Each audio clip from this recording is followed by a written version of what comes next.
સિંગવડ ખાતે આજરોજ જિલ્લા પ્રોગ્રામ ઓફિસર ઈરાબેન ચૌહાણના માર્ગદર્શન હેઠળ સિંગવડ તાલુકાના સિંગવડ ઘટક 1 અને સિંગવડ ઘટક 2 માં પોષણ ઉત્સવ 2025ની ઉજવણી કરવામાં આવી।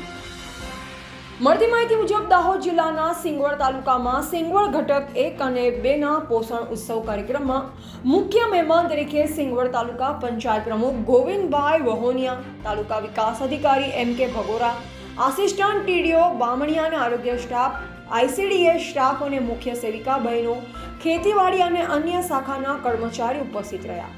આંગણવાડી કાર્યકર બહેનો તેમજ તેડાઘર દ્વારા આંગણવાડી કેન્દ્ર ખાતે આપવામાં આવતા THRમાંથી તેમજ મિલેટમાંથી વિવિધ વાનગી બનાવવામાં આવી અને નિર્દેશન કરી THR અને મિલેટ્સથી થતા ફાયદા અંગે લોકજાગૃતિ ફેલાવવામાં આવી। તેમજ ઉપસ્થિત મહેમાનો દ્વારા કાર્યકર અને તેડાગરના ઉત્સાહને બિરદાવવા માટે THR વાનગીમાંથી 1 થી 3 નંબર અને મિલેટ્સ વાનગીમાંથી 1 થી 3 નંબર વાળા કાર્યકર બહેનોને પ્રમાણપત્ર આપી પ્રોત્સાહિત કરવામાં આવ્યા અને મુખ્ય મહેમાનો દ્વારા વાનગીનો સ્વાદ માણ્યો હતો। જ્યારે તાલુકા વિકાસ અધિકારી M.K. ભગોરા દ્વારા વિવિધ વાનગીઓ વિશે માહિતી આપી હતી। Reporter Sunil Kumar H. ડામોર, સિંગવડ, દાહોદ।